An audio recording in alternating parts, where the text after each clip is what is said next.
Hello, welcome to the Alone Show. I'm your host, John Malone. In this episode, don't have regulars, because reasons, as always. As for our guest, he is from Tampa, Florida. He writes, consult, and teach. And loads more, apparently, but we'll get to that eventually. Ladies and gentlemen, I give you Peter Christian. Hello there, and thank you for having me. You're welcome. So, how's life? Life is pretty darn good. No complaints. Fantastic. Have you been up to much recently? Yeah, I would say been pretty busy. Lots of things going on. It's getting close to the holidays. We have Halloween coming here, so of course that is a big thing. And then right after that, Thanksgiving follows, and Christmas isn't far behind that. But also, I've been busy with doing some podcasts and writing and teaching. So yeah, I'm staying quite busy right now. Very good, very good. So what is it you mainly do for a living? Well, technically, I'm retired. I had a consulting practice with five other partners. I retired from that about 5 years ago. I continue to get payments from them as part of my equity holding in the company. And I'm on Social Security, and I have a pension from a previous employer. And of course, my investments that I get dividends and so forth from. So I'm doing quite well, not working and working without pay necessarily, because I get enough from everything else. Oh yes, I could see that. Yeah. Yeah. So what inspired you to get into writing? Well, I had to do it, of course, in my professional career, dealing with companies and having to write reports and so forth, and proposals and whatever. But it was a different kind of writing. What Every now and again, I would write an article professionally when I was either working for someone or I just had an idea and I wanted to get it out there. So once I stop the daily grind, there were thoughts that I had that I wanted to put down into a book, which I did. And as I was doing the first, convinced me to do a second one. So I did that. And she was also convincing me to write on a regular basis and publish stuff to magazines and publications and so forth. So I continued to do that. So I did get two books written and published, and I continue to write articles and publish them on Medium and also on my website and so forth. So I'm getting word out there, and I enjoy doing it. I find different things to write. My dog for a walk in the morning, and we talk, and I come up with some ideas and he agrees with them, and then I go ahead and write about them. Very good. So what about your journey into consultation or consulting at least? Mm-hmm. Well, when I was in school and I did both undergraduate and graduate studies, I had an opportunity to work for a consulting firm, Price Waterhouse. It wasn't Price Waterhouse Coopers at the time. It was just Price Waterhouse. And I didn't feel that I was quite ready for that yet. I didn't have the experience or the knowledge that I could go into an executive suite and tell, a Fortune 100 CEO what was going on and what he should do to improve his business. So I went to work with companies, and I did for about 18, 19 years and got lots of business experience.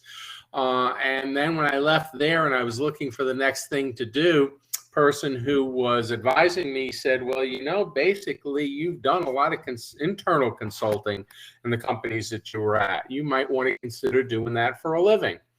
And I thought back to the fact that I had considered that coming out of school and had passed it by then. And I said, I think I'm ready now with 18 years or so under my belt. So I got into consulting through a university, one of the schools that I went to and got my postgraduate degree in Lehigh University. And I did that for about 5 years. I wasn't quite ready to start my own firm yet because I still had a young family, and I know what it's like to run your own business and have lots of clients as your bosses. But after 5 years, they had grown. They were much further along. I was still involved in their stuff, but I was ready to do it. So that's when myself and these 5 other folks got together and started our own consulting practice. And that's what I continued my professional career at until I decided to retire. And I always put that in quotes because people tell me you're pretty busy for a retiree. So now I say semi-retired. And it kept me very active and gave me lots of stuff to think about and write about. Very nice. If you were given 500 acres of land, what would you use that land for? Uh, I have a warm spot in my heart for pets that have kind of been abandoned by their owners, put up for adoption, and so forth. And if I had 500 acres of land, I probably would adopt a ton of pets, mostly dogs, maybe all dogs. And I would just give them the greatest life that they could have. They'd have 500 acres to romp around on and have a great life and get love and attention and care. And I'd have lots of best friends in the whole world. And I think that's what I would do with it, is I would use it as a rescue farm for animals that for some reason weren't wanted by other people. Interesting. When things break, do you prefer to fix them or replace them? Depends. Depends. Like just the other day, I had a wine fridge that went on the blink, so it wasn't cooling anymore. And I said to my wife, "Should we replace it, or should we, just get a wine rack and forget about the cooling because it was the second one that's gone in a short time?" She said, "I think a wine rack." And I looked at it and I said, if I take the door off and I do some changes to it, it's a wine rack. It just won't have cooling to it. So that's what I did. So it was kind of a repair. Uh, I didn't have to go out and buy a brand new wine rack, and I have one. So if you get a fix like that, yeah, probably makes sense. There's other stuff, some of the big appliances that we have today that go on the fritz, and it costs you more to fix them than it does to replace them. Then in that case, I think it makes more sense. Plus, by now, they're increased, and you get more options on the stuff and so forth. So in some instances, it makes more sense to just replace the thing and get rid of the old guy. So it really depends. Depends on the situation. Fair enough, I can see that. What's the best way to travel? To travel? Yep. Well, it depends on what you like. I've been on cruises and I like them, and I'll be doing one again next year in Australia, which is pretty cool because I'll get to see lots of different places in Australia, and I won't have to jump on and off airplanes in order to do that. And I've done that in Hawaii. I've cruised around the Hawaiian Islands and gotten to see lots of different places, again, without having to get on and off airplanes to do it. I've taken bus trips in Ireland and out west in a number of the different national parks, which is a pretty cool thing to do, because you don't spend a ton of time at one point or any one segment of time on the bus. It's a couple of hours, and then you're at the next place, and you're out, and you're sightseeing and walking around and so forth. So that's a pretty cool way to do it. And I guess, some people like to just drop off in a certain spot and then kind of branch out from there and maybe take the train or the bus, whatever is local to get around to different places. We did that when we visited England one time and got to see a variety of different places, go up into Scotland or into York from London and so forth. So it really depends on the situation. I think there's a lot of different neat ways that you can get around and see things. So lots of options these days. All right then. Very good. What's the most useful thing you own? I own. Yes. I would have to say probably my laptop. I do a lot of business from there. I teach from there.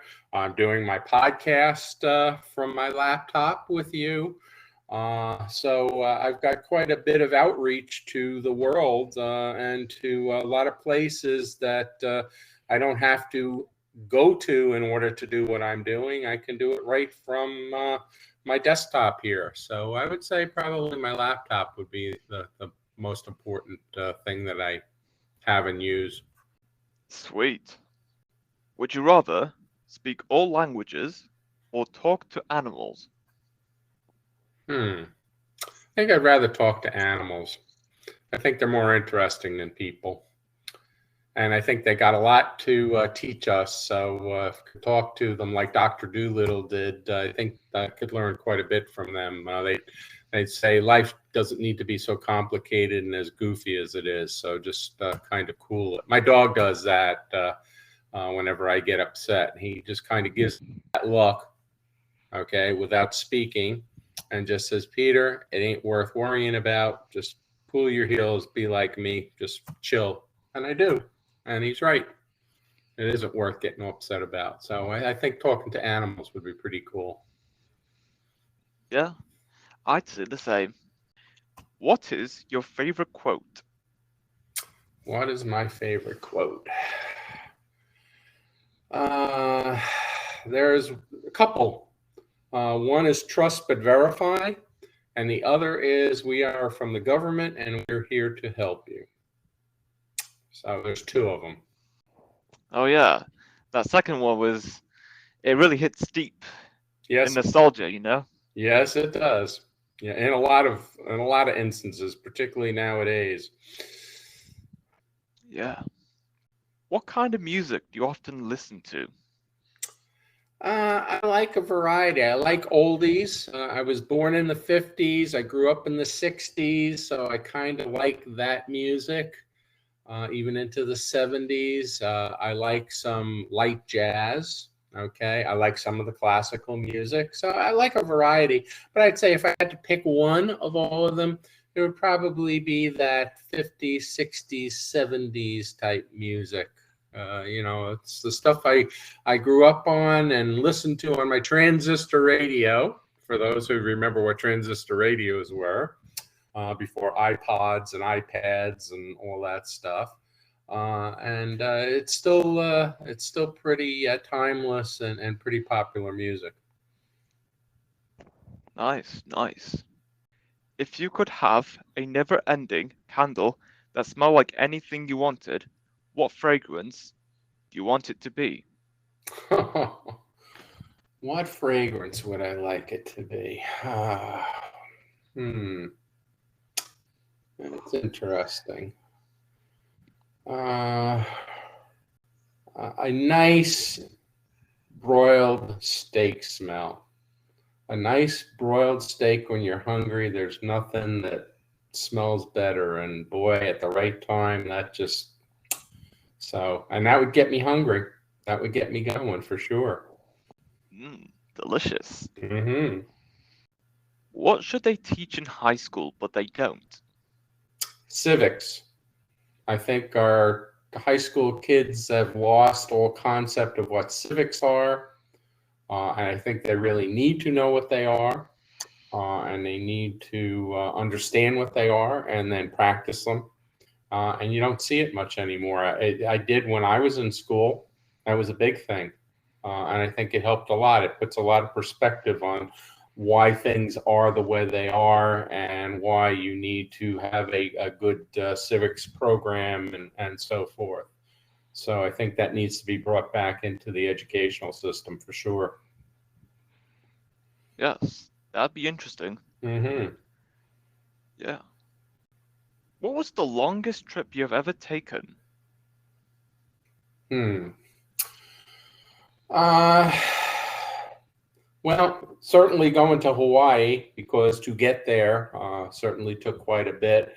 But the actual travel then, when I got to a place, We went out west as a family when my son was looking at colleges, and we flew out to Air Force Academy in Colorado.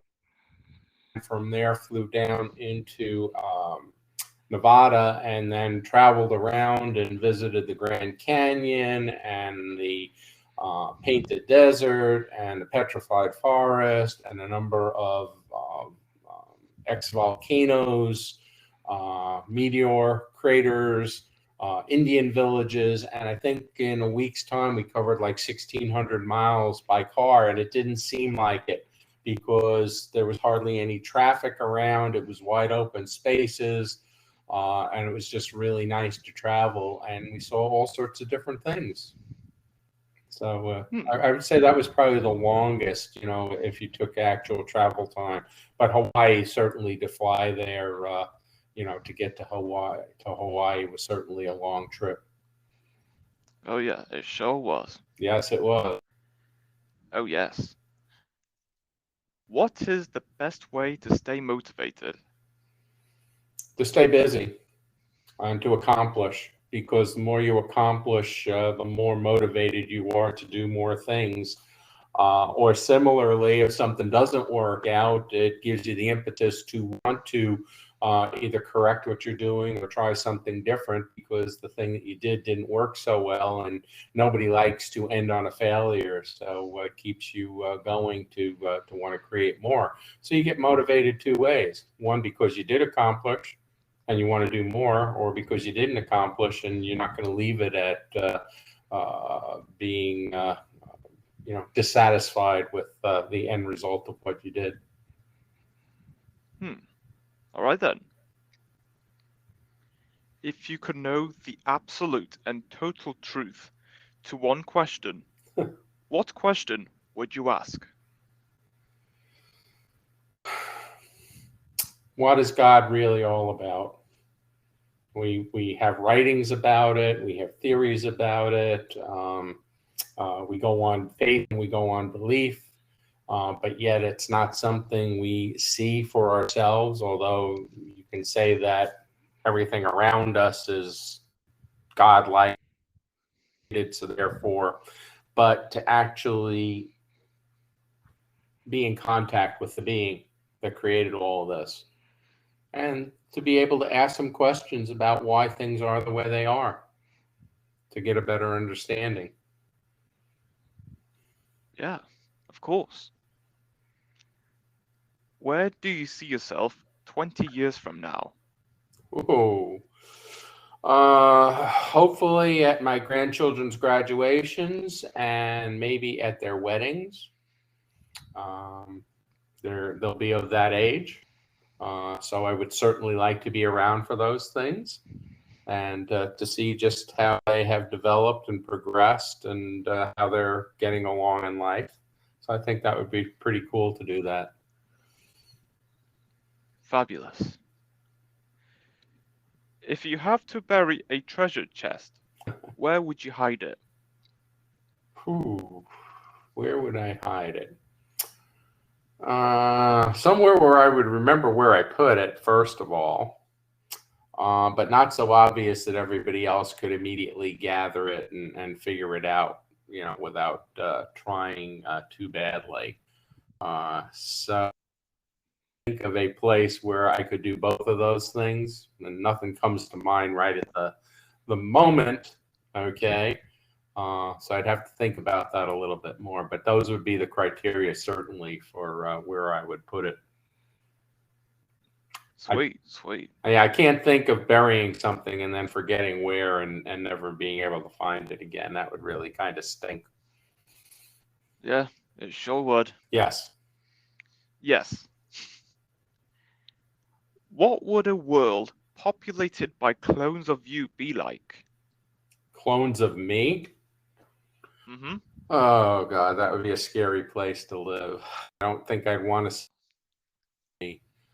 But it would certainly be a place where people would be motivated to do things, would want to accomplish things, would try to make sense out of things that don't seem to be very sensible.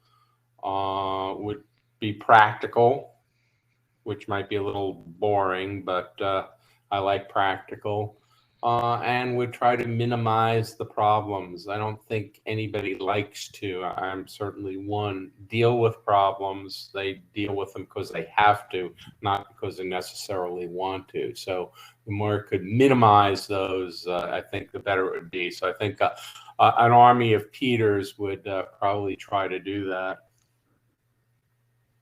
Okay. So cool. If you're going to sail around the world, what's the name of your boat? What's the name of my boat? Hmm. Adventurer, because I think all the different places you would go to would certainly be an adventure because they would be different, they would be new, hopefully they would be exciting and interesting, and they'd be an adventure. Nice. Short, straight to the point. Mhm. If someone wrote a book about you, what do you think its title would be? Oh, um, loyal. A person one time told me that my biggest attribute was my loyalty to others. And I hadn't really thought about that before, but I am quite loyal to the people that are close to me and who I respect and admire and want to be around and work with and so forth. So I think that the book would be about that, be titled as such. Okay, I could see that. If you have to get rid of a holiday, which would you get rid of? There's so many fake holidays out there. So do I only get to pick one? I guess so, yeah. Okay. Uh, I guess Columbus Day, because we don't really seem to uh, really pay attention to it much anymore. Columbus is kind of a bad person in our history, according to some people. So we now call it Indigenous Peoples Day instead of Columbus Day. So since we're really not going to um, honor that man, why bother having a holiday? That is a good point. And I actually agree with that. Okay, good. Yes, absolutely. Yeah. It makes no sense, to be Nope. honest. No. It had its day. Its day is past. Let's move on. Yes, exactly. If you were chosen to colonize a new habitable planet, would you take the opportunity? Um, at this point, at one point in my life, I might have said yes. At this point, probably no, because I'm pretty well set with where I am, and I enjoy uh, where I'm at and what I'm doing and who I'm around and so forth. So I'm not quite as adventuresome in that regard. If you had caught me earlier on in my life when I was younger and still exploring and looking for where I wanted to be in the world, or in this case, in which world I wanted to be in, I probably would have said absolutely. So, yeah, I don't, I think I'm past that point right now. So I don't mind watching shows about that and other people who reach out and explore and so forth, whether it be Star Trek or, whatever. But for me now, no, not at this point. Okay, fair enough. I'll stick to this world. Good. If you had to lose one of your senses, which would you choose to lose? Which would I choose to lose? Um, I think my sense of feel. You can still, get an understanding of what it is without having it. If there's something dangerous like a fire, your eyes will tell you there's a fire, so you won't reach out and try to touch it and find out, ooh, you don't want to do that. Uh, So you certainly have your sight, you have your smell that you can deal with. Hearing, I think are very important, but sense of touch, I don't think is the most important of them all. So that would be probably the one I would give up if I had to give one up. Okay, very good. What's something you've tried that you didn't think you would like, but you're ending up really liking it? Hmm. Wow, that's an interesting one. Hadn't really thought about that. Um, my wife has a different sense of music than I do. And she likes a lot of, I wouldn't say gospel, but religious type music. And there's a lot of that these days, and it's popular music towards rock and roll and that. And I don't think I was a big fan of it, but she's taken me to a few concerts, and they've been really, really good. I wouldn't say that I would jump at the chance and I would be the one to suggest it, but I enjoyed them a lot more than I thought I would. So I would say that that's certainly something that you know I liked and do like that I didn't think I would. Hmm. All right then. Would you rather not be able to open closed doors or not be able to close open doors? I think not be able to close open doors, because to open a door means you want to get to a place. Uh, by not being able to do that, then you can't get to where it is that you want to go. So I would certainly want the ability to be able to open the closed door. Not being able to close the open door, I can't think of many times where I said that door needs to be closed, unless it's an outside door and the wind's blowing or there's snow blowing into the house or something. But that happens so infrequently in comparison with the other that I would pick the ability to open the closed doors as my choice. Okay, cool, cool. If you had to choose between skydiving, bungee jumping, or scuba diving, which one would you choose? Oh, scuba diving. I do not like heights at all. So the first two that you gave both have heights, one bouncing off of a cord from an extremely high height, which I don't want to do. Skydiving, there's no way in God's green earth I'm going to do that.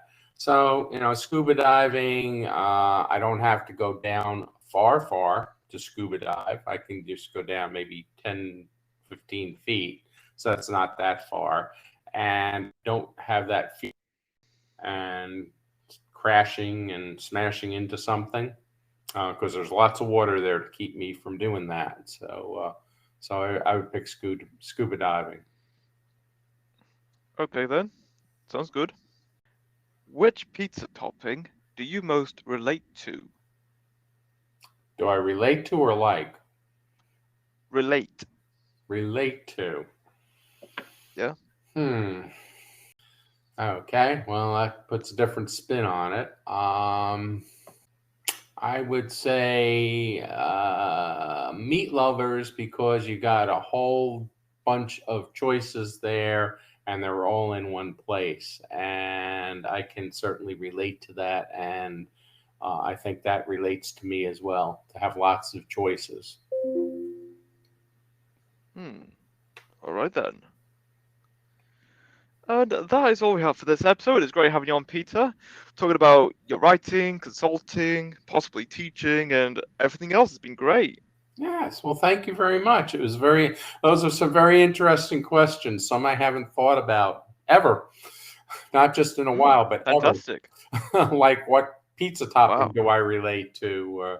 Or what about a clone of Peter's running the world? So, certainly gave me a lot to think about. You're welcome. And until next time, stay tuned for more.